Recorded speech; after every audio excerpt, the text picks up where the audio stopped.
এখন আমরা এডিট বাটনে যখন ক্লিক করব তখন আমরা বলবো যে সেভ বাটন যে আছে এটা স্টাইল পরিবর্তন করে স্টাইল ডট স্টাইল ডট আমাদের ডিসপ্লে যে হবে ডিসপ্লে ইকুয়াল হবে ব্লক।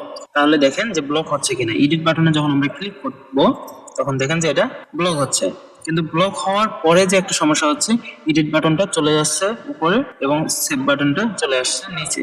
এই প্রবলেমটা সলভ করার জন্য আমরা স্ট্যান্ডার্ড সিএসএস ফাইলে আবার চলে যাব।